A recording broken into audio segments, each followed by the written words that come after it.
Aí galera, professor Lustosa na área, passando para te falar que tem mais uma aula gratuita do Alphacom agora, isso mesmo. Não se esquece de pegar o material que está na descrição do nosso vídeo, se inscrever no canal e apertar a sinetinha para ser notificado das nossas aulas e dar aquela curtida, né?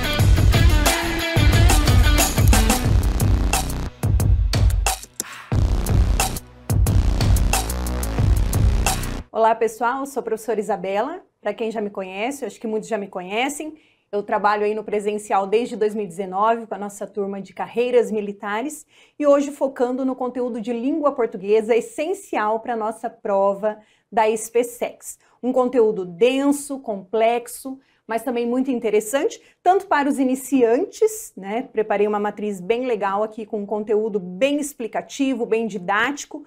Para quem não conhece muito do assunto, para quem está entrando agora, vai ser excelente. E para quem quer reforçar, já está com a gente aí há algum tempo, vai ser maravilhoso. É um material bem completo para que vocês possam, então, estudar aí bastante e se preparar.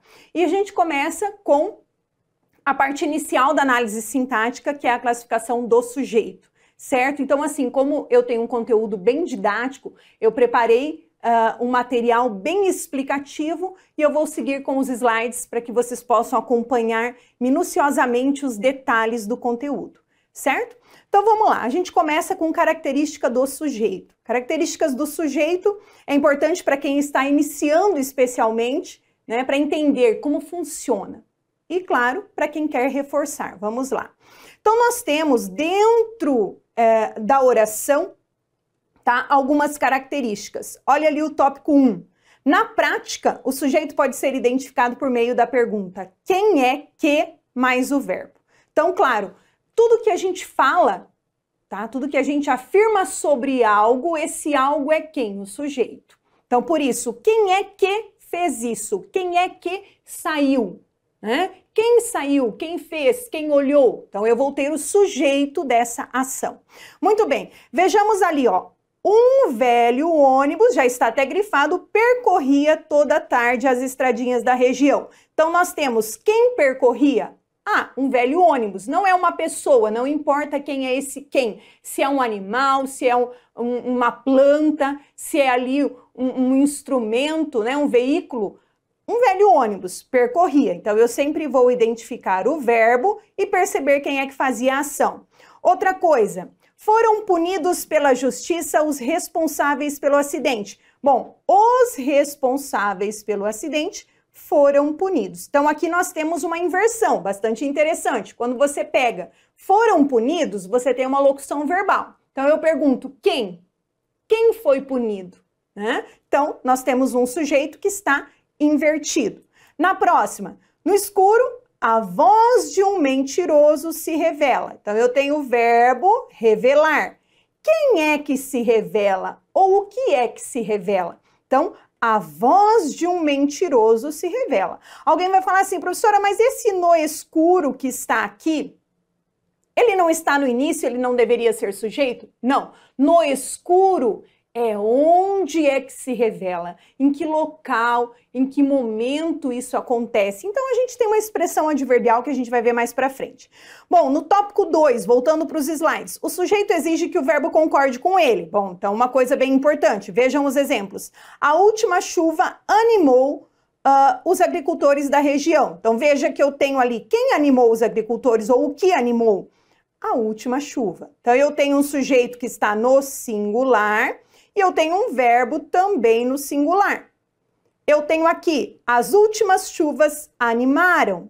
Bom, eu tenho um verbo no plural, por quê? Porque agora eu tenho as últimas chuvas também no plural, certo? Então, essa é uma regra dentro das características do sujeito.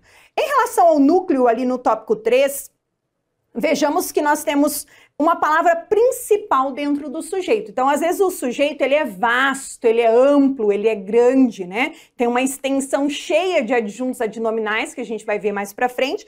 E aí eu tenho um núcleo sempre. Esse núcleo é a base do sujeito com o qual o verbo vai concordar. Veja, a péssima conservação das rodovias provoca muitos acidentes. Então, eu tenho o verbo provoca.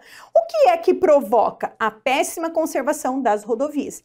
Aí eu vejo o seguinte, eu tenho qual palavra exatamente que concorda com o verbo provocar?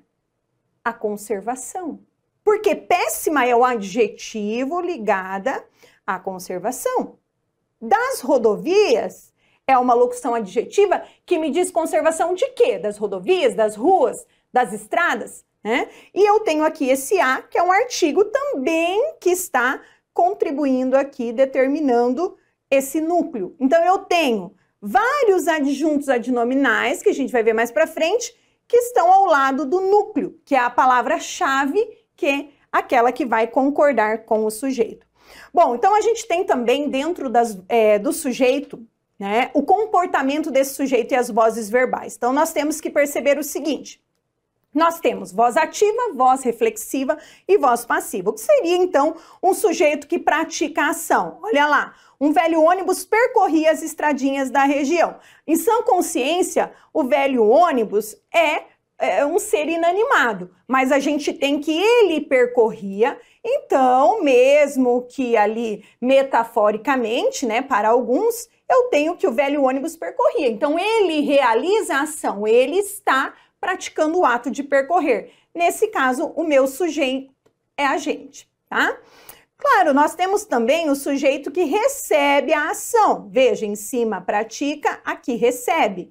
É aquele que vai estar na voz passiva, cujo sujeito é paciente. Como vai acontecer isso? Ó, locução verbal. Foram punidos pela justiça os responsáveis pelo acidente. Nós temos uma ordem invertida aqui, né? Ó, eu tenho foram punidos pela justiça os responsáveis pelo acidente. Então, é como se eu fizesse assim, ó. Os responsáveis pelo acidente foram punidos pela justiça, né? Então, esse sujeito que está ali ligado por uma locução verbal, tá? Por uma locução verbal, ele está na voz passiva. Isso a gente vai ver com detalhes daqui a pouquinho, tá? E ele está, então, ligado por essa locução verbal. Não é ele que pratica a ação aqui, né? Depois vocês vão entender melhor. Na próxima, se o sujeito pratica e recebe, então nós temos a voz reflexiva. Veja, aqui a gente está tendo uma noção básica das 3 vozes verbais. Ó, no escuro, a voz de um mentiroso se revela. É como se eu dissesse, a voz de um mentiroso revela-se, né? Aqui nós temos uma vírgula que veio a mais aqui, ela não existe essa vírgula. Vocês retirem aí do material, agora que eu vi, tá? Então veja, a voz de um mentiroso revela-se. Como que eu vou dizer, o que é o verbo reflexivo? Se eu falo assim, ele se suicidou ou suicidou-se, tanto faz, aqui não tem particular atrativa, né, desse se, desse pronome, então ele pode ficar antes ou depois. Se suicidou, praticou uma ação contra si mesmo, quer dizer, o indivíduo praticou e ao mesmo tempo sofreu a ação, tá? Sente-se, se eu mando alguém se sentar, sente-se. A pessoa vai sentar, realizar a ação e ao mesmo tempo sofrer a ação de sentar. Cortou-se com a faca. A pessoa cortou a si mesma. Então, nesse caso, nós temos a voz reflexiva, quando o sujeito pratica e recebe a ação, tá? Então, nós temos aqui dentro dessa classificação do sujeito algumas coisas importantes. O sujeito simples, nossa primeira classificação. Qual é a base do sujeito simples? Um núcleo. A imensidão branca destas praias causa espanto aos turistas. Então, esse sujeito está determinado. O que causa? Esse causa é o verbo. O que causa espanto? A imensidão branca destas praias. Eu tenho um sujeito mais vasto, mas eu tenho um núcleo apenas. É a imensidão que causa. se ela é branca, se ela é destas praias, aí são informações extras que eu tenho para contribuir com o núcleo. Então, está bem explicadinho no material que eu tenho um núcleo com o qual o verbo concorda. Neste caso, eu tenho um sujeito determinado simples, um núcleo. Logo abaixo, vocês têm assim, ó. O sujeito é classificado como... Ali ficou... Nossa, ficou um corno ali, agora que eu vi. Não sei se foi problema na digitação. Como composto quando tem 2 ou mais núcleos. Então, vamos lá, vamos entender. Ó, ondas altas, ventos fortes e raios castigavam o velho barco. Então, castigavam é o verbo. Bom, o que castigavam o velho barco? Quem castigava, o que castigava? Eu tenho 3 núcleos. Então, vamos ver. Ó, ondas altas é o adjetivo. Então, ondas castigavam, ventos, que eram fortes, castigavam e raios também castigavam. Se eu tenho 3 bases nominais, 3 substantivos aqui, então eu tenho um núcleo, 2, 3 núcleos dentro do mesmo sujeito. Então, esse sujeito é chamado de composto, certo? Tá bem explicadinho ali no material. Outra coisa, temos o sujeito determinado elíptico ou também oculto. Então, ele é famoso sujeito oculto, mas a gente chama de elíptico porque se refere à elipse, o sujeito está escondidinho. Então, o que seria esse sujeito determinado oculto? Vocês têm ali no material que a gente pode reconhecer pela desinência do verbo ou pelo contexto em que a oração está empregada. Vejamos os exemplos. Como aceitaremos a existência de vida em outros planetas? Então, nós temos como aceitaremos. Se vocês verificarem, esse emos aqui é uma desinência verbal de primeira pessoa do plural. Aceitaremos, nós aceitaremos, mas o nós não aparece. Então, a gente tem ali no material que a gente chama de elipse, o símbolo da elipse, um zero, símbolo do vazio, cortadinho ali. Então, a desinência emos mostra que ali tem um nós. Por isso que ele é chamado sujeito determinado elíptico ou oculto. Por que determinado? Porque a gente consegue determinar pela desinência verbal. Olha na sequência o outro exemplo. O velho vaqueiro rememorava as viagens. Bom, o velho vaqueiro é sujeito simples de rememorava. Quem rememorava? O velho vaqueiro. Na próxima, eu coloquei uma barra aqui para vocês entenderem que nós temos uma segunda oração dentro do mesmo período. O velho vaqueiro rememorava as viagens que fizera pelos sertões. Bom, as viagens que fizera pelos sertões. Esse que fizera, tá? Que fizera é uma nova oração, né? As viagens as quais fizera, esse que retoma aqui o substantivo, mas não vamos entrar nesse detalhe, senão vocês vão se confundir, né?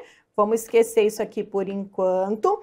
Vamos perguntar assim, que fizera pelos sertões? Quem fizera? O velho vaqueiro rememorava as viagens que fizera pelos sertões. Quem fez as viagens pelos sertões? O velho vaqueiro. Mas então eu teria que ter aqui que ele fizera, que o velho vaqueiro fizera. Aqui nós temos um sujeito que está elíptico, escondidinho. Quer dizer, quem fizera pelos sertões? O velho vaqueiro. Então eu tenho aqui um sujeito oculto. Veja, na primeira oração eu tenho um sujeito simples, porque o velho vaqueiro está ali, mas agora eu tenho o sujeito oculto. Tá? Na segunda oração, isso pode acontecer quando dentro do contexto, como no início ali foi dito, é possível identificá-lo, eu voltando para o início da oração, tá? Bom, sujeito indeterminado. Quando que existe o sujeito indeterminado? Ele está quando o falante não quer ou não pode fixar com exatidão o sujeito. Tá? Então, existem algumas construções ou estruturas sintáticas ali no material que eu preparei para vocês identificarem. A primeira é quando o verbo está na terceira pessoa do plural. Então, vamos entender ali. Nós temos uma tirinha.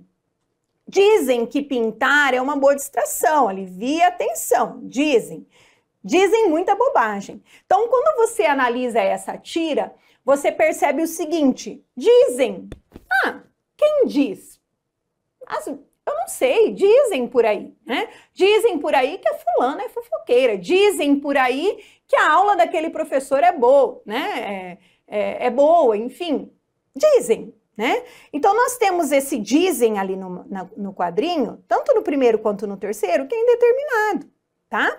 Outro exemplo da terceira pessoa, do plural, que indetermina o sujeito, é o quebraram ali do próximo exemplo. Ontem quebraram os vidros da biblioteca. Veja, quebraram, eu não sei quem quebrou.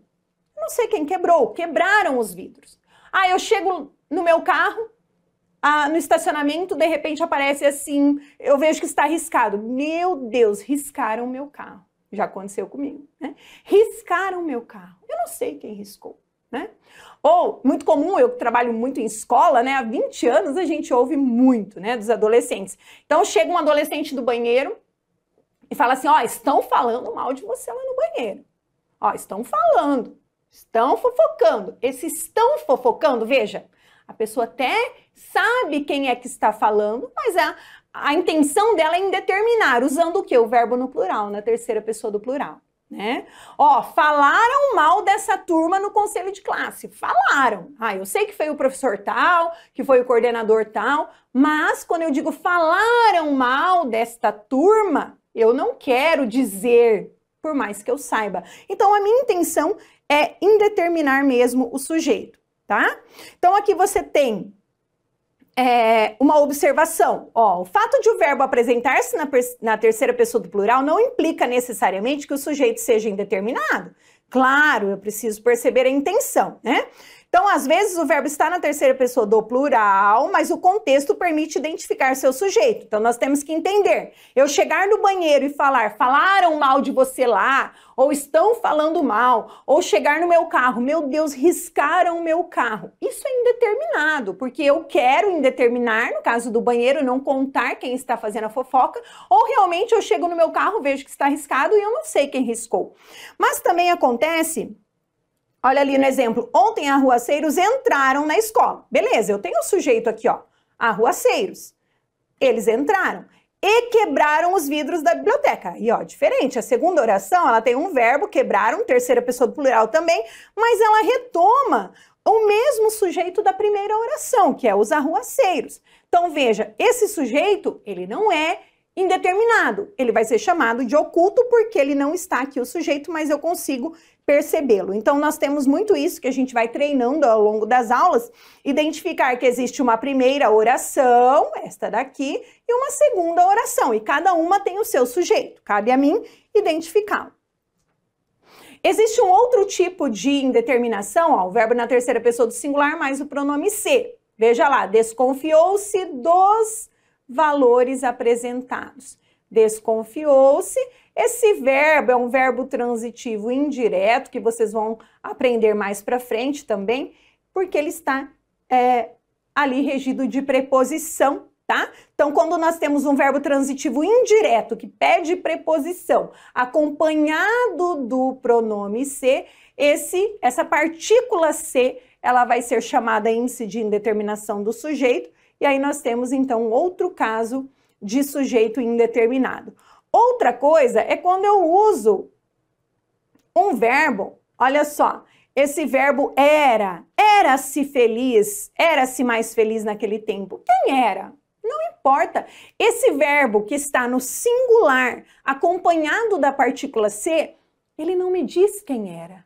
Vivia-se feliz antigamente, era-se feliz. Então, eu não tenho quem que era feliz ou quem que vivia feliz.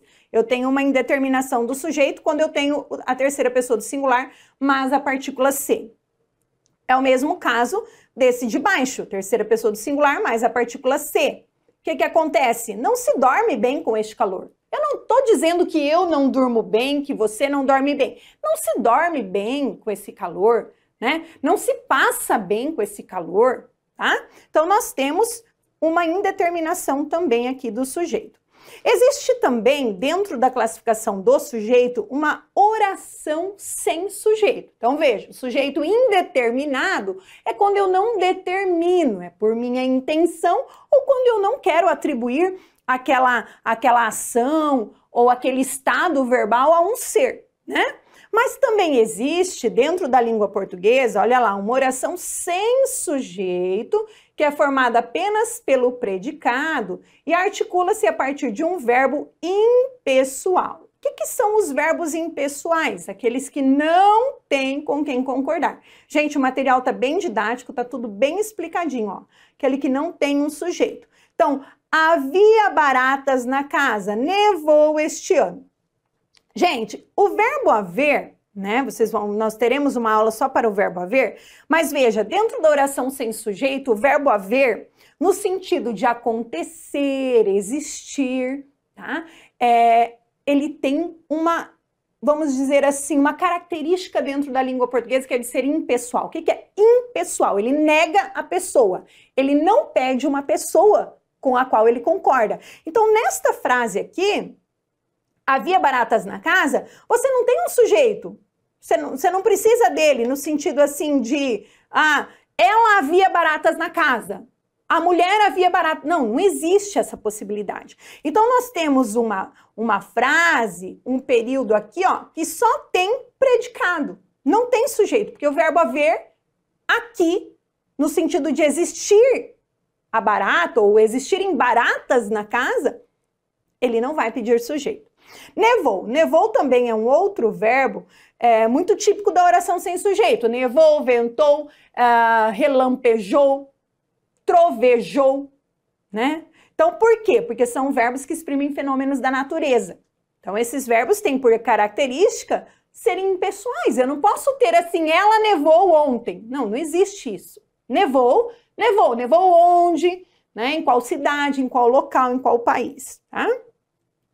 Então, é possível constatar que essas orações não têm sujeito, anunciam absolutamente um fato por meio do predicado. O conteúdo verbal não é atribuído a nenhum ser e a mensagem centra-se no processo verbal. Ocorrem como? Então, verbos que exprimem fenômenos da natureza, como eu falei ali à frente, ó, nevar, chover, ventar, gear, trovejar e assim por diante. Amanhecer, anoiteceu. As pessoas acabam usando assim, ela amanheceu mal. É um verbo no sentido metafórico da palavra, né? Eu não tenho como eu amanhecer bem, eu amanhecer mal, tá? Então, a gente sabe que amanhecer é um fenômeno da natureza, mas eu uso metaforicamente para dizer que eu acordei não muito bem, então eu amanheci mal, né? Então, vocês têm ali, ó, choveu muito no inverno, amanheceu antes do horário, então não tem sujeito nesse tipo de verbo. Outra coisa importante, os verbos ser, estar, fazer e haver, quando usados com a ideia de tempo ou fenômenos meteorológicos. Olha lá, é noite, período do dia, é noite, eu não preciso de um sujeito, não cabe sujeito. Eram 2 horas, veja, eram 2 horas. Era 1 hora, eram 2 horas. Então, neste caso, eu tenho ali uma concordância com o horário. 1 era, 2 eram, terminado em M, né? Então, você tem, ó, ao indicar o tempo, o verbo ser varia de acordo com a expressão numérica que o acompanha. É 1 hora, são 9 horas. Bem explicadinho ali para vocês não se perderem.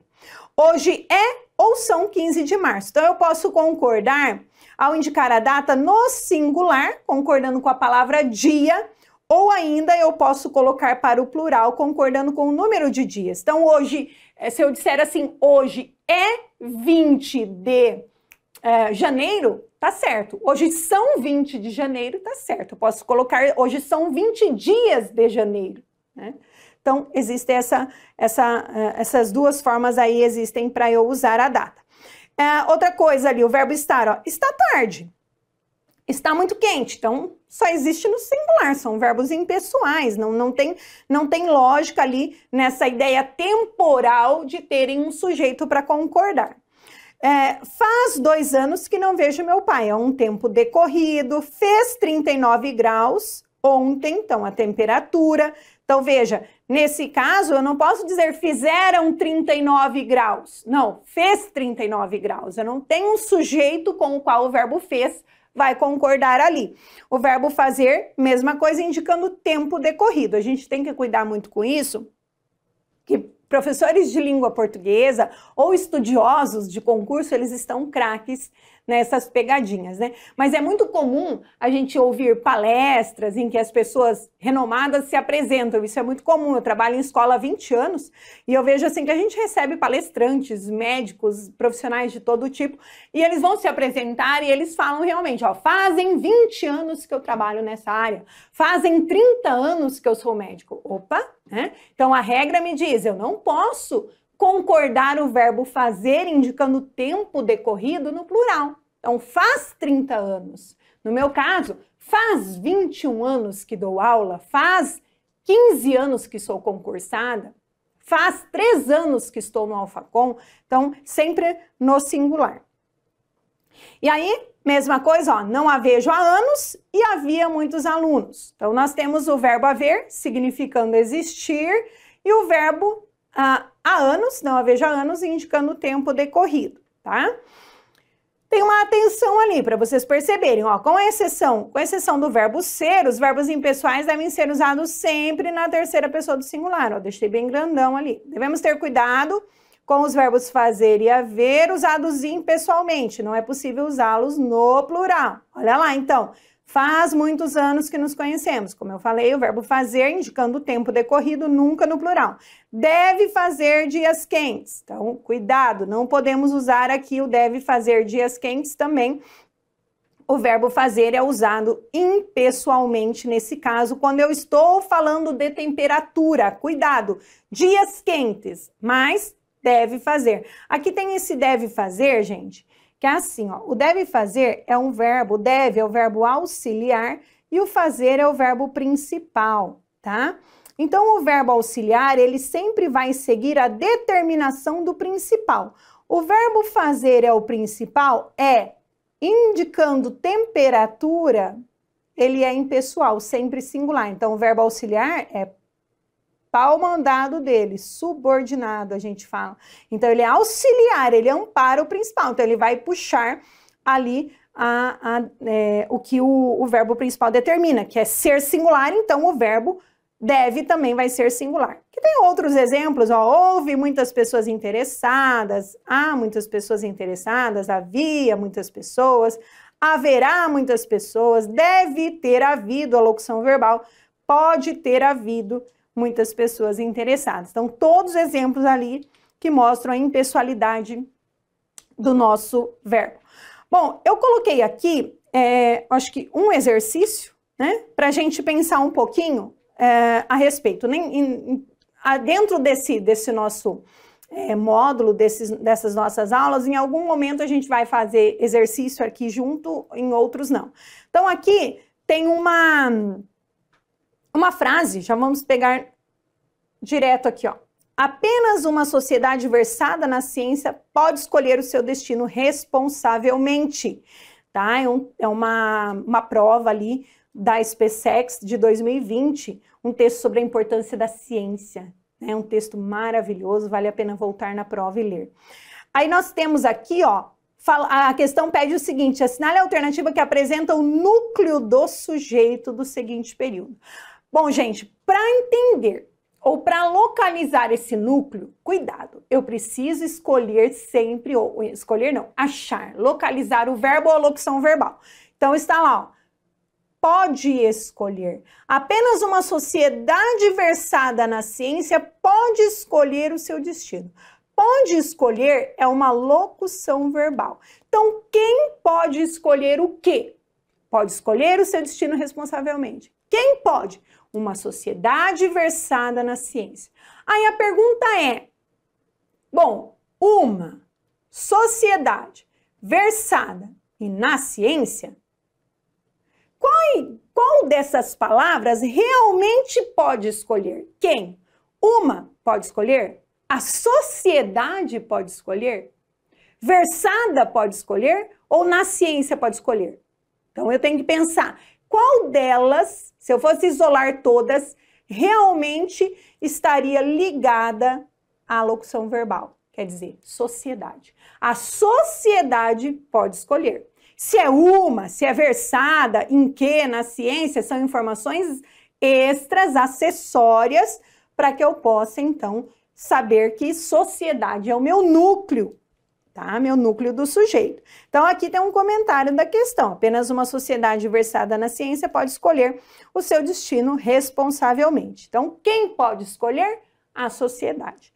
Falamos um pouquinho de verbo, às vezes a professora fala, sujeito tem que concordar com o verbo, fala assim, meu Deus, o que é verbo, né? Então, para o nosso aluno iniciante, tá? Ele precisa saber de várias coisas e para o nosso aluno que já está há um tempo com a gente, precisa reforçar. Então, vamos lá. Tipos de verbo. A classificação de um verbo depende das relações que se estabelecem entre ele e alguns termos específicos. Olha, isso é muito importante. Em uma oração, o verbo pode ser de dois tipos, verbo de ligação e o verbo significativo, nocional. Então, um tempo atrás, né, eu fui alfabetizada assim, garanto que muitos também foram. Existe o verbo que é chamado de ligação e o verbo que é chamado de nocional. Olha que interessante, que é o verbo significativo. E aí a gente aprendia na escola, isso principalmente nas fases iniciais, que existia o verbo que indicava o estado, o verbo de ligação e o verbo de ação. Mas nesse meio tempo aí, nesse tal de verbo significativo, não tem só verbo de ação, tá? Então, por isso, a gramática mesmo, na sua raiz, ela não determina como verbo de ação. Dentro do verbo significativo ou nocional, eu tenho o verbo de ação, tá? Então, a gente precisa saber dessas duas classificações aqui. Então, vamos lá. Primeiramente, o verbo de ligação. O que é esse verbo de ligação? É todo verbo cuja única função, olha lá, o nome já indica, ligar o sujeito a um estado, a uma característica ou um modo de ser desse sujeito. Olha o exemplo. O silêncio da capela, esse do aqui, eu acho que ele está intruso, tá, gente? Ignorem aí se tiver no material de vocês. O silêncio da capela era reconfortante. Então, veja, eu tenho esse era, já vocês vão saber todos os verbos de ligação aí. Esse era é do verbo ser, né? Ele é conhecido, né? Muito famosamente conhecido como verbo de ligação. Então, a gente aprende assim, os verbos ser e estar são verbos de ligação. O verbo to be, lembra do verbo to be do inglês? Verbo ser e estar. Sim, esses são verbos por essência de ligação, tá? Então, o era aqui é o verbo ser que está concordando ali no nosso pretérito imperfeito, né? Mas tudo bem, então, o que era reconfortante? O silêncio da capela. Reconfortante é uma característica do sujeito, como está aqui, né? Reconfortante é a característica desse silêncio, né? Do silêncio da capela. Então, eu tenho um sujeito que está sendo ligado à sua característica por um verbo de ligação. Isso aqui nós temos a essência do verbo de ligação, ligar o sujeito a uma característica. Muito bem. Então, essa característica atribuída ao sujeito por intermédio do verbo de ligação denomina-se predicativo do sujeito. No exemplo acima, o termo reconfortante exerce essa função. Olha outro exemplo. Do avião, o enorme rio parecia uma cicatriz na selva. Então, vamos lá. Se a gente voltar para o primeiro exemplo, reconfortante é uma palavra. É uma palavra que é um adjetivo que funciona como predicativo do sujeito. Então, na língua portuguesa, a gente tem uma característica, tá? Dada aos, isso sintaticamente falando, dada aos adjetivos, morfologicamente, analisando uma palavra que caracteriza, outra é um adjetivo. Então, dentro da análise sintática, quando ela está, essa palavra, sendo ligada a um sujeito por um verbo de ligação, ela passa a atender sintaticamente como predicativo do sujeito. Esse predicativo é uma característica do sujeito, né? E aí você tem também, às vezes, uma expressão que é um predicativo do sujeito. Não necessariamente só uma palavra pode ser um predicativo, né? Então, olha o exemplo lá. Do avião é só o local, né? Do local. O enorme rio, que é o sujeito, parecia uma cicatriz na selva. Então, o verbo parecer, ele também, assim como o verbo ser e estar, o verbo parecer, ele vai ligar a uma característica. Você parece triste, você parece feliz, você parece alegre. Então, esse alegre, feliz, triste, é um adjetivo que ligado pelo verbo de ligação ao sujeito, nós temos, então, um predicativo do sujeito, tá? E aí, quando você tem uma expressão, parece o quê? Uma cicatriz na selva. Então, esse uma cicatriz na selva, ele tem a função de predicativo do sujeito dentro da minha oração, tá? Na sequência, então, vamos ver, ó, o que é o verbo de ligação? É o verbo que por si só nada informa a respeito do sujeito, ele apenas liga, né? Liga. Ele parece o quê? O rio parece o quê? Parece uma cicatriz no meio da selva. Então, eu estou adjetivando, caracterizando esse rio como uma cicatriz ali na selva, né? E aí, o que é? Então, aqui, nada informa, ele liga. O predicativo do sujeito exprime uma característica, um modo de ser ou de estar, atribuída por intermédio de um verbo de ligação. Então, seja uma palavra ou uma expressão, se está ligando pelo verbo de ligação, vai ser chamado predicativo do sujeito. E o verbo de ligação, embora não tenha por si só um significado próprio, ele pode estabelecer diferentes relações de sentido. Vamos ver ali as mais comuns. Olha que interessante esse quadro, então, que eu preparei para vocês. O verbo ser e o verbo viver são verbos de ligação, que podem trazer, então, uma relação de sentido de estado permanente.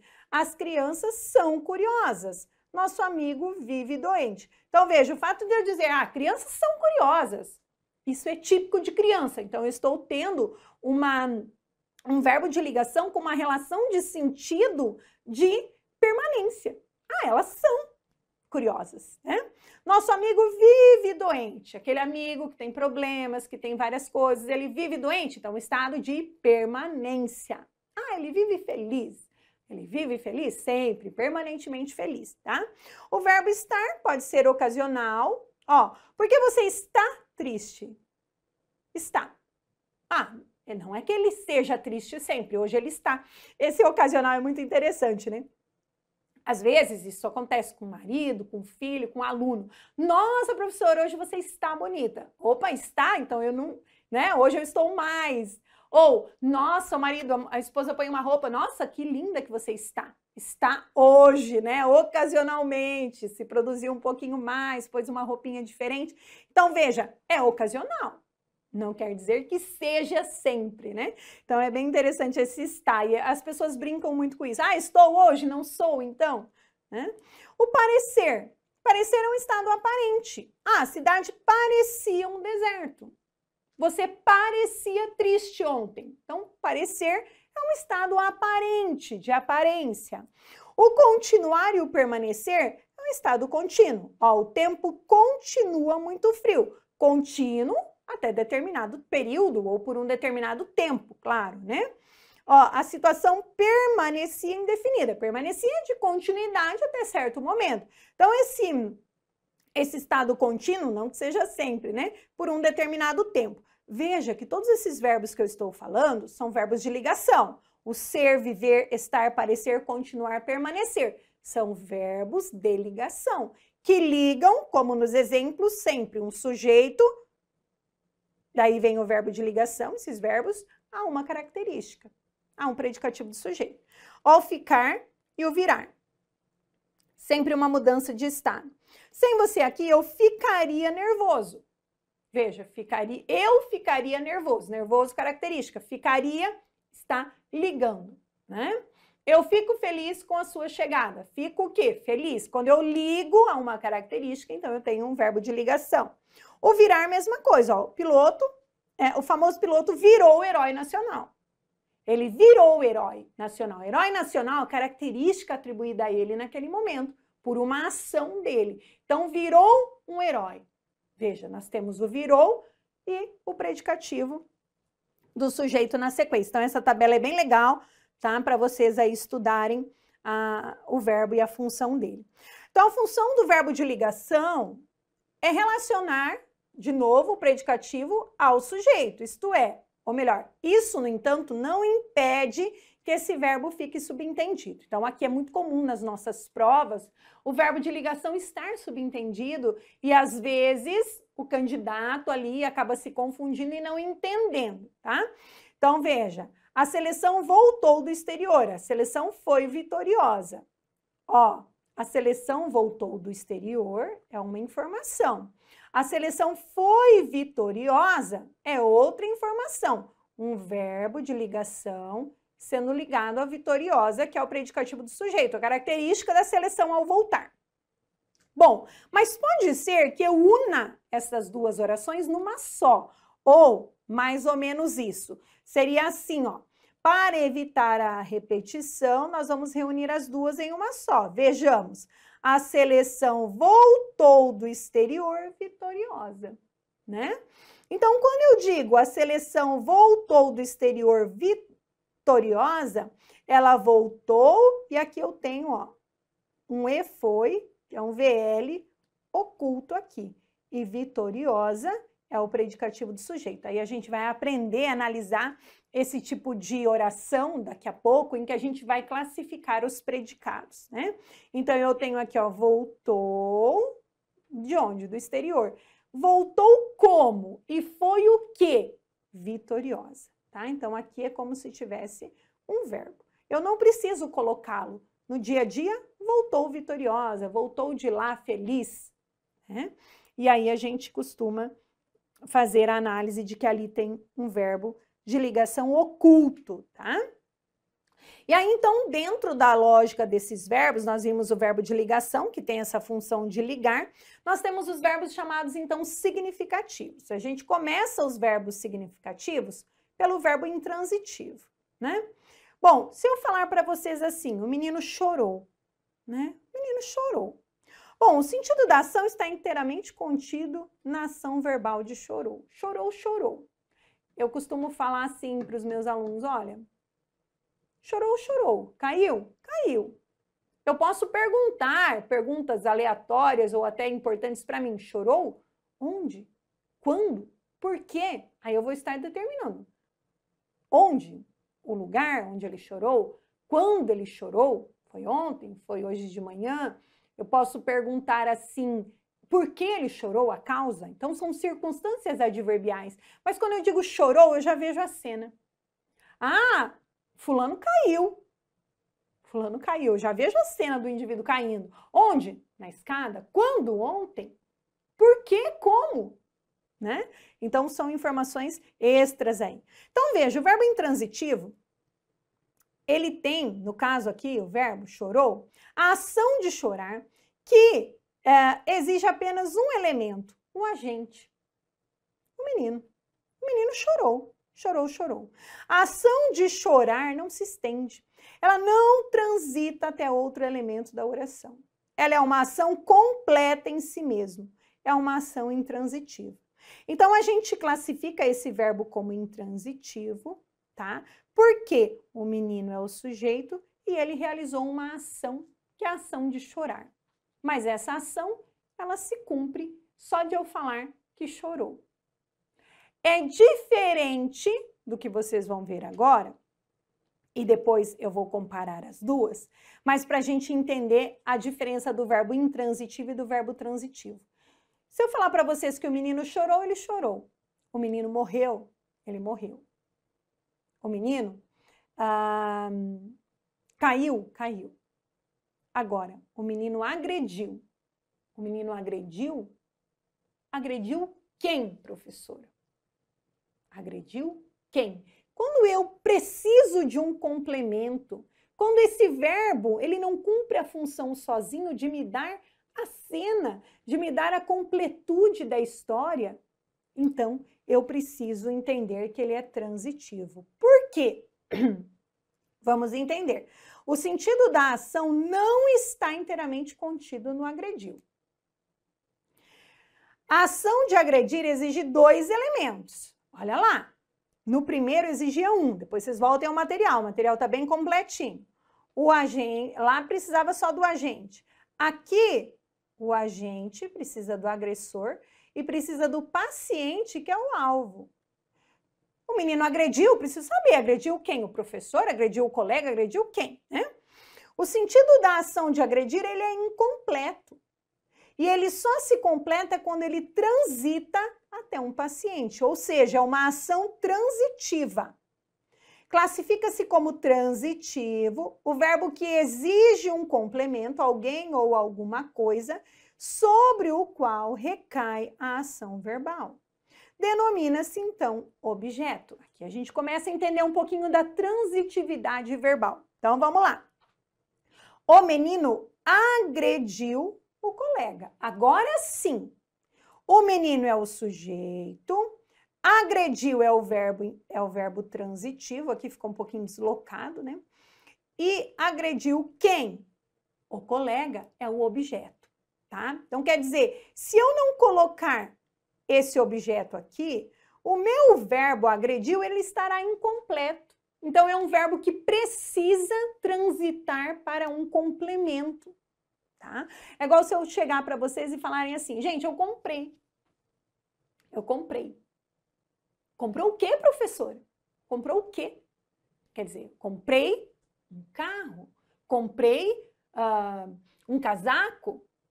Quer dizer, eu preciso dizer o que eu comprei, porque senão a ação não se cumpre, tá? A ação não se cumpre. Bom, nos verbos transitivos, então o processo verbal parte de um agente e vai até o objeto. Gravem isso. Além de representar o paciente ou o alvo do fato verbal, pode representar o destinatário, o beneficiário ou ainda o produto ou resultado desse fato. O objeto é, portanto, o ponto de chegada de um processo verbal transitivo. Vejamos mais alguns exemplos. As quedas nas vendas surpreenderam todo o comércio. Veja, quando eu digo as quedas nas vendas, que é o sujeito, surpreenderam, neste caso, eu tenho surpreenderam quem? Ou o quê? Todo o comércio, né? Então, esse todo o comércio é a resposta ao verbo. Ele surpreendeu a namorada com um buquê de flores. Surpreendeu quem? A namorada, né? Depois, o professor concordou. Bom, o professor concordou, se eu estiver falando, nós faremos uma prova, tal, o professor concordou. O professor concordou com o quê? Com o fato de fazer a prova tal dia lá. Beleza? Aí é uma coisa diferente. Eu posso falar, o professor concordou, eu já sei com o quê, porque estava conversando anteriormente. Mas se eu for montar uma frase, o professor concordou com que, professora? Com que? Com os argumentos dos alunos. Então, o verbo concordar, ele não se basta por si, né? Então, eu preciso dizer concordou com o diretor, concordou com os alunos. O professor concordou. Com o quê? Né? E aqui veja que nós temos até uma preposição que a gente já vai entender, tá? Então, o verbo transitivo é aquele que pede um complemento. E aí a gente começa aqui uma classificação dos transitivos. A gente começa com o direto. Qual que é o verbo transitivo direto? É aquele que não exige preposição, iniciando o seu objeto, que se classifica, por isso, como objeto direto. Então, a gente não tem preposição no verbo transitivo direto. Vamos ver como funciona. Os jornais publicaram esta notícia. Então, veja. Publicaram o quê? Esta notícia. O garoto imaginava aventuras heróicas. Imaginava o quê? Aqui parece que ficou juntinho, mas não tá juntinho não, tá? Sempre separado esse o quê. Meu Deus do céu, tem aluno que coloca o quê junto a vida inteira, né? Então, por favor, nunca é junto. Então, o que acontece com o verbo transitivo direto? Ele só pode ter duas perguntinhas ao verbo. O quê? E quem? Então, toda vez que eu tiver ok e quem, eu vou ter um verbo transitivo direto. Se eu falar assim, eu vi a professora no mercado, sei lá, não vou nem completar. Eu vi a professora. Eu vi quem, né? Aqui teria a perguntinha, quem? Quem que eu vi? A professora. Então, aqui eu tenho um verbo transitivo direto, objeto direto, certo? Então, nós temos aqui, ó, em todos nesses exemplos que eu dei e no que eu coloquei agora, toda vez que eu pergunto ao verbo o que e quem, eu vou ter um verbo transitivo direto, porque ele não vai me pedir uma preposição para passar por essa preposição para depois ir para o objeto.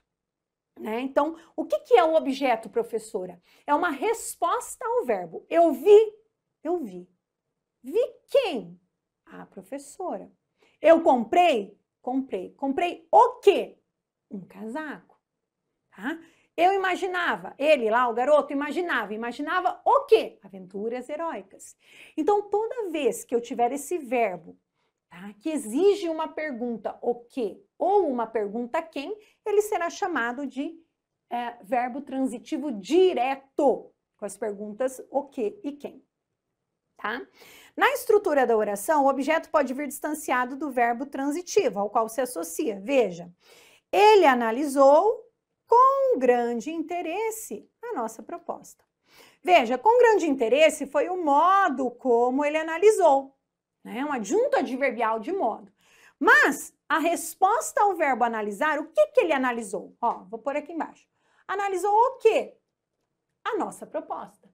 Então, o objeto direto é a resposta, vocês vão ver na próxima aula, ao meu verbo transitivo direto. O verbo transitivo indireto, qual que é a diferença dele? Ele é iniciado por preposição e ele pede, então, um objeto indireto, tá? Ó, não vou desistir. Gente, quem desiste, desiste de quê? Dos meus melhores planos. Então, dos meus melhores planos é uma resposta ao verbo transitivo indireto. Não vou desistir de quê? Dos meus melhores planos. Então, esse verbo que pede preposição, esse dos, é a contração da preposição de mais o artigo os. Então, há uma contração aqui, tá? Então, esse verbo transitivo indireto é aquele que vai exigir a presença de uma preposição e o objeto indireto é aquele que vai ser uma resposta a esse verbo transitivo indireto com preposição, certo? Olha o de baixo, os candidatos a prefeito não concordaram. Quem não concorda com quê? Olha uma nova preposição, a com. Preposição com. Com quê? Com as regras do debate. Então, concordaram. Quem concorda, concorda com. E aí, com quê? Com as regras do debate é a resposta a esse verbo. Então, eu tenho no verbo concordar um verbo transitivo indireto, porque ele pede uma preposição. E eu tenho na resposta um objeto indireto, porque essa resposta tem que obrigatoriamente, para atender ao verbo, iniciar por preposição, tá? Então, por isso, concordaram com as regras do debate. E aí nós temos também um tipo de verbo que exige dois objetos. Um deles sem preposição, que é o OD, objeto direto, e o outro com preposição, que é o OI, objeto indireto, né? A escola não ofereceu vagas a novos alunos. Então, primeiro, não ofereceu. Não ofereceu o quê? Então, eu tenho duas perguntinhas. O quê? E não ofereceu a quem? A novos alunos. Então, veja, eu tenho aqui duas perguntas. Não ofereceu o quê? Não ofereceu vagas. Quando eu pergunto o quê, eu tenho um objeto direto. Não ofereceu vagas a quem? Olha essa preposição aqui, ó. A quem? Olha a perguntinha ao verbo com preposição.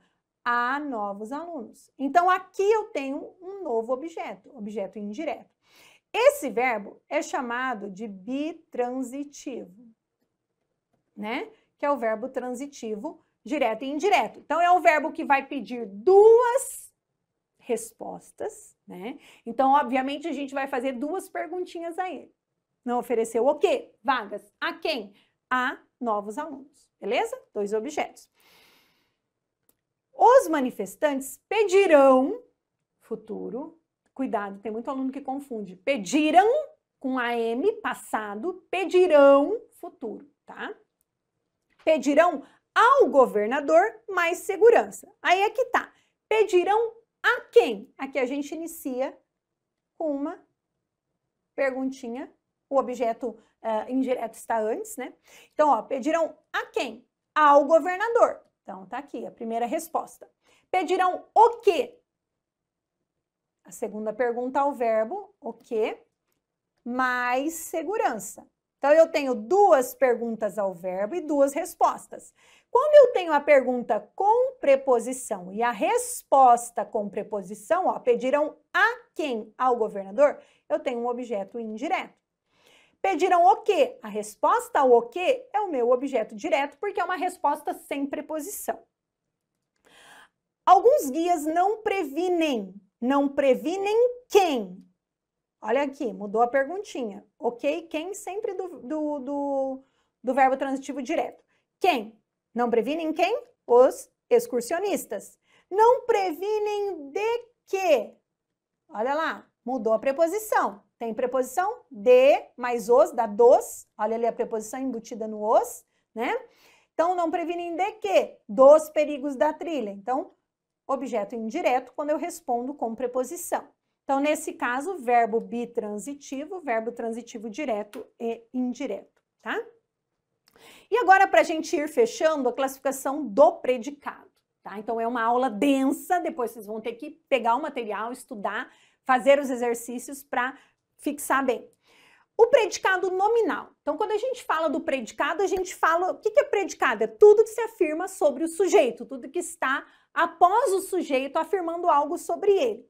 Então, quando eu tenho um predicado chamado de nominal, o núcleo desse predicado é sempre um predicativo do sujeito. E o que ele precisa ter para ter como núcleo um predicativo do sujeito? Só temos predicativo do sujeito se tivermos um verbo de ligação. Então, aqui tá fácil, ó. Vai ter predicado nominal quando tiver verbo de ligação. Então, ó, o pianista, só para isolar aqui, tá? Sujeito, senão tem gente que confunde. O que está grifado é o predicado, ó. Estava impaciente é o predicado. Por que ele é chamado de nominal? Porque eu tenho um verbo de ligação, estava, do verbo estar, e impaciente, que é um predicativo do sujeito. Então, toda vez que eu tiver um verbo de ligação mais um predicativo do sujeito, eu tenho um predicado nominal, porque o meu núcleo do predicado aqui é o meu predicativo do sujeito. Então, sempre que tiver verbo de ligação, tá? Quando que vai ser predicado verbal? Predicado verbal, nós temos aqui sempre o núcleo como um verbo significativo, transitivo ou intransitivo. Veja, eu tenho agora um verbo significativo para ser núcleo. Então, vamos lá.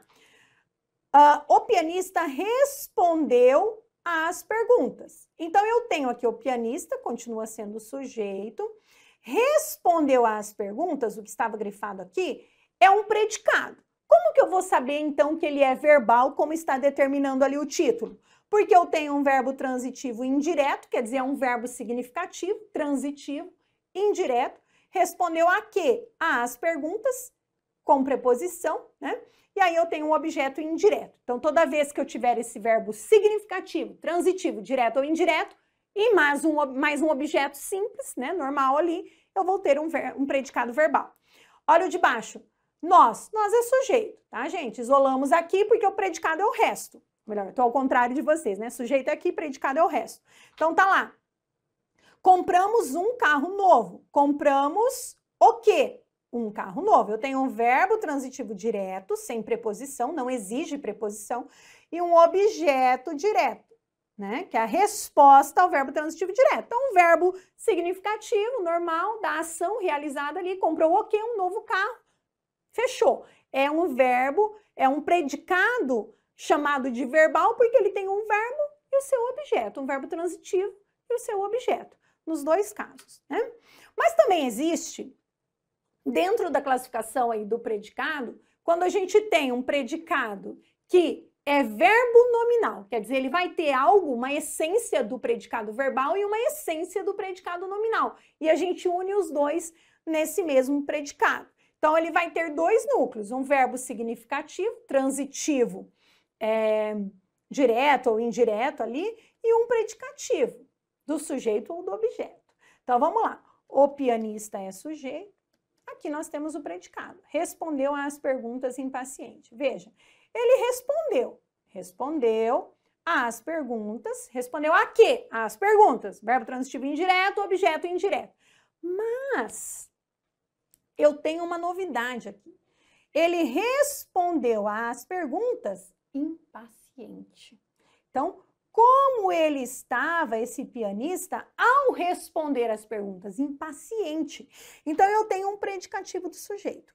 Aí, aqui, o que a gramática me diz? Quando eu tenho um verbo chamado de nocional, um verbo significativo, ele vai ser núcleo, tá, do predicado, mas se eu tenho aqui, tá, um predicativo do sujeito acompanhando esse verbo significativo, eu também tenho um outro núcleo, uma outra palavra importante. Então, esse predicado que tem verbo significativo e mais o predicativo, ele vai ser chamado de predicado verbo nominal. Olha ali, ó. Os críticos é sujeito. Consideram é um verbo transitivo direto. Consideram o quê? Consideram este filme. Este filme é o objeto direto, tá, gente? Objeto direto. Agora tem uma perguntinha. Consideram este filme como? Que característica esse filme tem para os críticos? Ruim. Então, esse ruim aqui, ficou muito grande a letra, tá ruim de entender. Esse ruim é o predicativo do objeto. Ai, professora, me dá a diferença. Vejamos a primeira frase. A primeira frase dizia o seguinte: o pianista respondeu às perguntas impaciente. Por que é predicativo do sujeito? Porque impaciente é a característica do pianista. Na de baixo, por que é predicativo do objeto? Eu não estou classificando os críticos, dando uma característica aos críticos. Eu estou dizendo que os críticos consideram este filme. Consideram este filme, mas eu tenho uma palavrinha antes, né? Consideram ruim este filme. Esta palavra ruim é uma característica, é um adjetivo, que está ligado ao objeto. É o objeto que é ruim, é o filme que é ruim. Então, por isso, a gente vai chamar de PO, predicativo do objeto. Então, cuidado, predicativo do sujeito quando eu atribuo uma característica ao sujeito, tá? Predicativo do objeto é quando eu, dentro ali, do lado do objeto, eu coloco uma característica, né? Que, claro, o sujeito é que atribuiu essa característica ao objeto. Assim como os verbos de sentido incompleto, são os verbos transitivos, exigem um complemento verbal, objeto direto ou indireto. Da mesma forma, existem nomes de sentido incompleto. Se verbos incompletos exigem complemento verbal, nomes incompletos exigem complemento nominal. Aqui, vamos entender assim.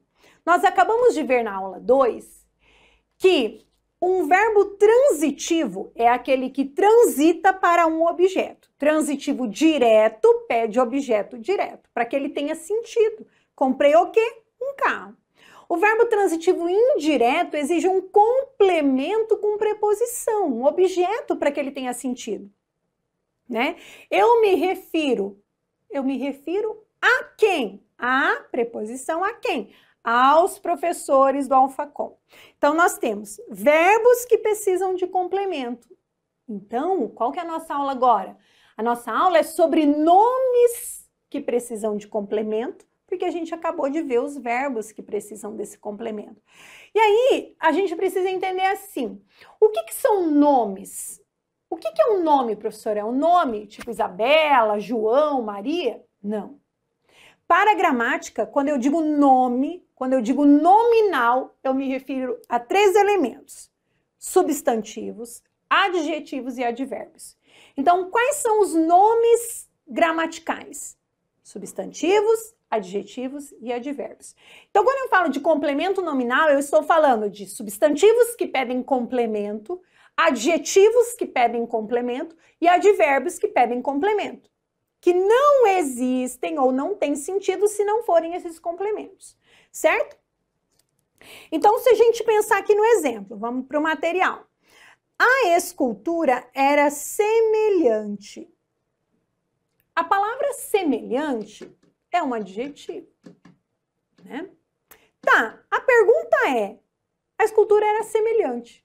Tem sentido esse nome? A gramática chama de nome, né? Tem sentido assim eu falar essa frase? Na verdade, não. Né? Era semelhante? Semelhante a quê, professora? Né? Tem que ter semelhança a algo, com algo, né? Então, note que o sentido da oração não está completo, pois se alguma coisa é semelhante, tem de ser semelhante a outra coisa. O nome semelhante exige, portanto, um complemento nominal. Vamos, então, completar o sentido do nome presente na oração em estudo. Olha lá, a escultura era semelhante a quê? Aqui é praticamente aquela mesma perguntinha que a gente faz para o verbo, né? Semelhante a quê? A um leão alado.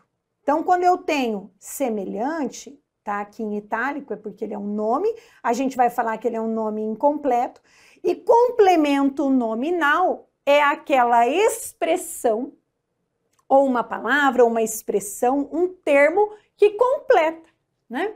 Ah, professora, sua filha é semelhante a você, né? Ah, é semelhante ao pai. Cada um acha de um jeito, né?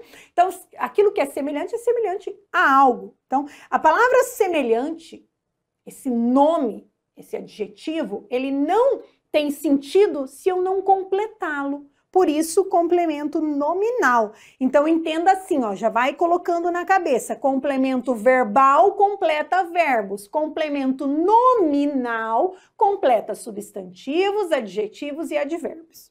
Tá? Outros exemplos. O motorista fez graves acusações contra o ex-patrão. Então, veja, fez graves acusações contra quem? Então, veja que agora a gente tem, opa, vou apagar aqui, a gente tem uma outra preposição, o contra, né, ó, fez acusações contra quem? Contra o ex-patrão, tá? Então, eu tenho a palavra aqui, acusações, que vem do verbo acusar, é um substantivo abstrato, que precisa de um complemento para que ele tenha sentido ali naquela frase. Fez acusações contra o ex-patrão. Então, quer dizer, contra o ex-patrão completa o sentido do nome acusação, né? No caso ali no plural, acusações. Então, ó, quem faz acusações contra alguém. Então, eu preciso disso para que tenha sentido a minha frase. Os jurados decidiram favoravelmente ao réu, né? Eu poderia dizer favoravelmente ao acusador, por exemplo, né? Então, ao réu, ó, aqui a preposição, favoravelmente é um advérbio, tá aqui embaixo, ó, é um nome para gramática, um advérbio incompleto. Favoravelmente a quem? Ao réu. Esse ao réu funciona como complemento nominal do favoravelmente. Não, de nada adiantaria eu fazer uma frase assim, os jurados decidiram favoravelmente. A quem? A quem, né? Então, quem decide favoravelmente a alguém ou a alguma coisa. Então, gente, isso aqui é bem importante, tá? Mas é fácil, tranquilo. Outros casos. Então, ó, o núcleo do complemento nominal, em geral, é representado por um substantivo. Agora, a gente está falando do complemento nominal. Se a gente voltar aqui, ó, ao réu. Esse complemento nominal, o núcleo dele réu é um substantivo. Contra o ex-patrão, substantivo. Então, o núcleo do complemento nominal geralmente é um substantivo, ou uma palavra com valor de substantivo. Mas, olha lá, o pronome oblíquo também pode representar um complemento nominal, deixando a preposição implícita no pronome. Isso é bem legal. Acordar cedo lhe era agradável. A palavra agradável, olha lá, agradável é um adjetivo. Era agradável. Aquilo que é agradável a alguém. Então, a palavra agradável é como, aqui na frente está assim, ó. Era agradável a ele. Então, agradável a quem? A ele. A ele é o complemento nominal. Porém, na frase que eu coloquei, diz assim, acordar cedo lhe era agradável. Esse lhe, gente, esse lhe, até coloquei aqui embaixo, o complemento nominal lhe. Ele completa o sentido do adjetivo agradável. Era agradável a quem? A ele. Lhe era agradável. Tá? Então, eu tenho o mesmo significado de a ele. A uma pessoa, a João, era agradável ao professor, né? Independente. Esse lhe, então, é um pronome, tá? Que tem implicitamente ali a preposição que o complemento nominal pede, tá? Então, o complemento nominal pede essa preposição. E ele pode vir ali, então, escondidinho no pronome, tá? Quando houver um período composto, a função do complemento nominal pode agir na oração com valor de substantivo. Nos casos em que isso ocorre, a denominação é de oração substantiva completiva nominal. Aqui eu vou passar rapidão, porque a gente vai ver as orações substantivas em aulas na sequência. Ó, ela tinha a necessidade de quê? De que a socorressem. Na verdade, de que a socorressem, veja, a palavra necessidade é um substantivo. Ela tinha necessidade de cantar, tinha necessidade de dinheiro. Olha a diferença. Necessidade de dinheiro não tem verbo, então é um complemento nominal normal. Agora, necessidade de cantar, já nós temos um verbo, então nós temos aí uma oração, né, substantiva e reduzida. Mas isso vocês vão ver mais pra frente. De que a socorressem, socorressem é verbo. Então, pelo fato de ser verbo, tá? A gente tem um complemento nominal, tá? Um complemento nominal como oração também, tá? Mas eu não vou entrar em detalhes. Então, quem tem necessidade de algo, necessidade substantivo. E qualquer coisa que complemente isso, necessidade de dinheiro, necessidade de que a socorressem, vai ter função de complemento nominal. Mesmo que esteja na forma de oração como essa, que tem verbo, tá? Porque a palavra necessidade, ela não existe se eu não der um complemento, tá? Tinha necessidade de quê? Precisa de um complemento. Bom, diferenças entre complemento nominal e adjunto adnominal. Então, aqui a gente tem algumas coisas. Ó, o complemento nominal é sempre iniciado por preposição. O adjunto adnominal pode ocasionalmente ser iniciado por preposição. Ocasionalmente. Às vezes, então, surge a dúvida, como distinguir um termo do outro? Os critérios a seguir estabelecem a diferença entre esses dois termos. Então, vamos ver os critérios, para a gente entender quando que nós vamos ter adjunto adnominal e quando nós vamos ter complemento nominal. Então, nós vamos usar o primeiro critério, que vai ser aplicável quando o nome exprime uma ação. Então, vamos lá. Se o termo em estudo é agente da ação, vai ser sempre adjunto adnominal. Se o termo em estudo é paciente ou alvo, né, mesma coisa, da ação, ele vai ser complemento nominal. Então, gente, aqui eu dou aula desse conteúdo há anos. Você só vai entender essa relação de sentido se você, como dizem, colocar a bunda na cadeira e estudar, assistir novamente a aula, pegar o material aqui, vai lá, assiste a aula, faz o exercício, porque é realmente complexo. Então, vamos lá. Se for agente da ação, adjunta de nominal. Se for paciente da ação, complemento nominal. Então, aqui é uma primeira regra aplicável para você entender a diferença dos dois, tá? Porque quando a gente fala de termos que completam o sentido de nomes, a gente tem esses dois, complemento nominal e adjunta de nominal. Então, vamos ver o exemplo. A acusação do vereador foi considerada uma ofensa ao prefeito. Então, vamos lá. Acusação, tá? É um nome, um substantivo indicador de ação. E ofensa, ó, por que acusação? Porque vem do verbo acusar, então é um substantivo de ação, substantivo abstrato. Ofensa vem de ofender, é um substantivo abstrato. Então, esses dois termos estão sendo completados, tá? Estão sendo completados, entendam. A acusação de quem? Do vereador. Uma ofensa a quem? Ao prefeito. Os dois têm preposição? Os dois têm preposição. Acusação de quem? Ofensa a quem? Olha lá, coloquei em vermelhinho. Agora, olha abaixo o que eu escrevi.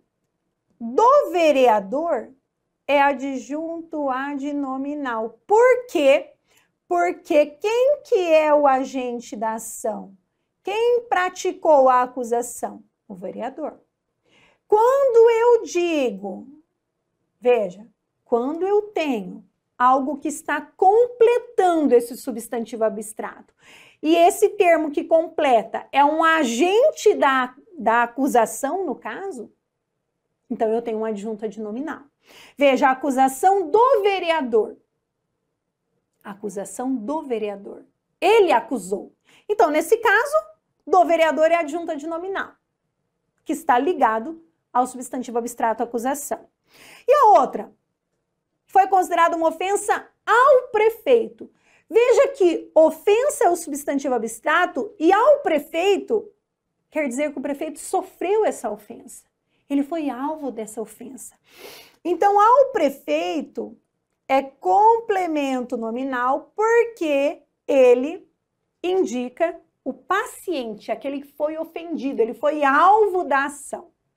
Então, vejamos, acusação e ofensa são dois substantivos abstratos, são dois substantivos com seus complementos.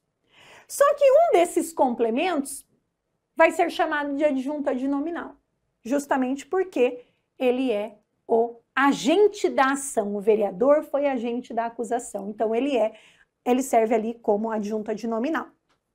Já o prefeito que sofreu a ação, então ele vai ser complemento nominal. Segundo critério, aplicável quando o nome é adjetivo ou advérbio. Ó, aqui que legal também para a gente sentar a bunda, decorar, entender, fazer exercício. Se o nome é um adjetivo ou advérbio, o termo em estudo funciona como um complemento nominal. Aqui não tem para onde correr. Professora, precisa decorar? Tem coisa que você tem que decorar, né? Quando for completando um adjetivo ou um advérbio, sempre será complemento nominal, não tem para onde correr. No caso anterior, eu tinha dois substantivos. Quando são substantivos, eu preciso entender se é agente é adjunta de nominal, se é paciente é complemento nominal. Quando eu tenho adjetivo ou advérbio, não tem para onde correr, é sempre complemento nominal. Então, isso é muito importante para entender, tá? Então, olha lá. Seu amigo está descontente com nossa atitude. Descontente é adjetivo, então não tem para onde correr, é complemento nominal. Descontente com o quê? Com nossa atitude, complemento nominal. A fazenda ficava bem longe. Longe de quê? Da cidade. Longe é advérbio, complemento nominal da cidade. Não tem para onde correr. Completa adjetivo ou completa advérbio, complemento nominal. Olha ali uma observação. Adjunta de nominal nunca se refere a adjetivo nem a advérbio, certo?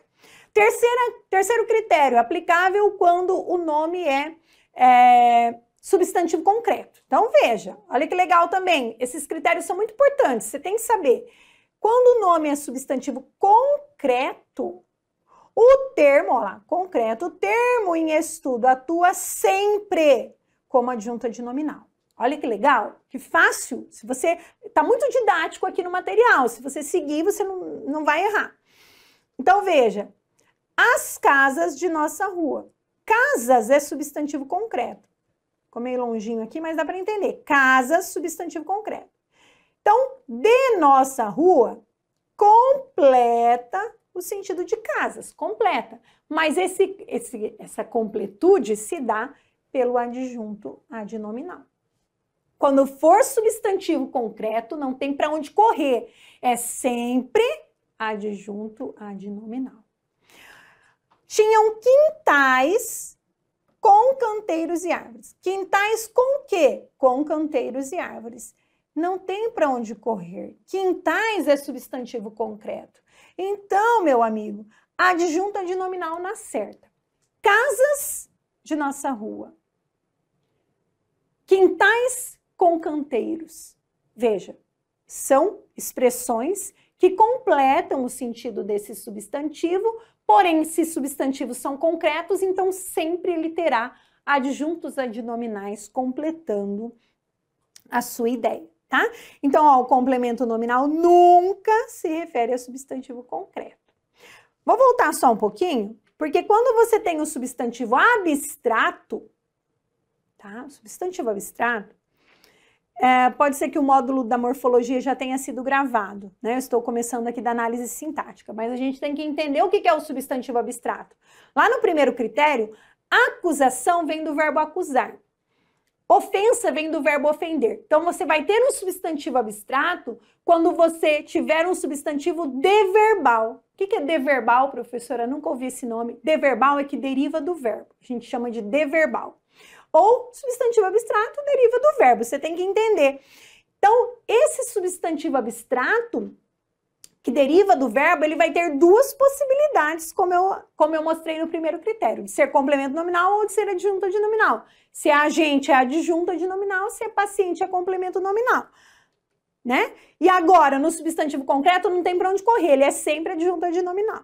Tá? Então, é importante vocês, ao estudarem ali no material, perceberem bem certinho esse detalhe. No quarto critério, ele é complementar. Então, vamos lá. Se o termo em estudo exprime ideia de posse, ele é sempre adjunto adnominal também. Então, vamos lá. O medo de quem? O medo dos médicos. Então, a palavra medo, substantivo, dos médicos. Nós temos aqui um substantivo, uma ideia de posse. Quem é que tem a posse desse medo? Dos médicos, né? É que a epidemia se espalhe por toda a região. Então, nós temos aqui um adjunto adnominal confirmando-se. Os médicos é que sentem o medo, eles são agentes do medo ali, né? Como se fosse mais ou menos, não dá para dizer que eles são agentes do medo, mas eles têm medo, eles têm a posse do medo. Então, adjunto adnominal, na certa, né? Indica posse, o medo que os médicos têm. E ainda, ela se angustiava com as preocupações do filho. O filho é que tinha as preocupações. Então, essa palavra preocupações, tá? É um substantivo. Do filho é uma expressão que completa essa ideia, preocupações de quem, né? Do filho. Porém, esse filho, ele é que tem a posse das preocupações. É ele que se preocupa. Ele é um agente, ele tem a posse dessas preocupações, né? Então, esse adjunto adnominal exprimindo posse, ele vai ser sempre adjunto e nunca complemento nominal, tá? E aqui nós temos, então, um exercício bem interessante, bem legal. Eu até, se der tempo, eu vou para o quadro que eu quero mostrar uma coisinha para vocês antes. Mas vamos lá, vamos fazer o exercício primeiro. Esse exercício, ele já faz um tempinho, né? Mas foi de uma prova da SpaceX, bem legal. E aí tinha assim, ó, um trechinho do Machado de Assis. Voltemos à casinha. Não serias capaz de lá entrar hoje, curioso leitor? Envelheceu, enegreceu, apodreceu e o proprietário deitou-a abaixo para substituí-la por outra, 3 vezes maior. Mas juro-te que muito menor que a primeira.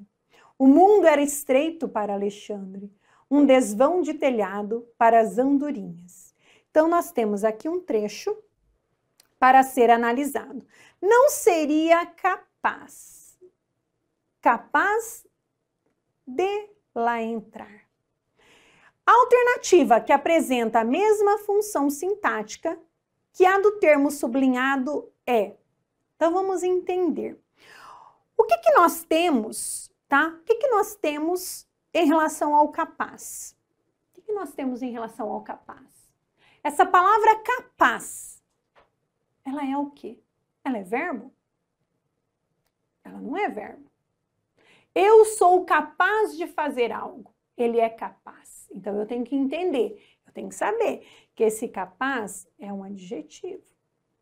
E agora eu preciso entender qual é, né, a frase alternativa que apresenta a mesma função sintática que a do termo sublinhado. Vamos entender? Primeiro, eu vi a casa desabar sobre ele. Primeiro, eu vi a casa, o quê? Desabar, sei lá, sobre ele. Desabar é verbo, sobre ele completa a ideia do verbo. Havia na rua um garoto a gritar desesperadamente. Um garoto a gritar, a ação que ele praticava, como? Desesperadamente. Não tenho nada parecido com um adjetivo que pede um complemento. Não faças a outrem o que não queres que te façam a ti. Façam é verbo, a ti é complemento. Que não queres que te façam é uma oração. Difícil para vocês que estão começando na análise sintática fazer essa análise, mas vamos chegar lá. Anuiu a transferirmos a prova. Transferirmos o quê? A prova. Isso aqui é verbo, ó, cuidado. É verbo, a gritar, gritar como, desesperadamente. Um garoto, a gritar garoto é substantivo concreto, tá? Desabar é verbo, então não tem nada parecido ali por enquanto. Desrespeitaram a recomendação de não falarem alto. Bom, quando eu analiso os complementos nominais, nós temos quais complementos nominais aqui? Nós temos os complementos nominais substantivos, que completam os substantivos, adjetivos ou advérbios. Então, opa, olha o que eu achei. Capaz é um adjetivo que pede um complemento com preposição. Desrespeitaram a recomendação de quê? De não falarem alto. Recomendação vem do verbo recomendar, é um substantivo abstrato. Então, aqui eu tenho, completando a ideia do adjetivo, eu tenho um complemento nominal. O adjetivo não tem para onde correr. Não tem para onde correr. Agora, quando eu tenho a palavra recomendação, eu tenho um substantivo abstrato. A recomendação de quê? De não falarem alto.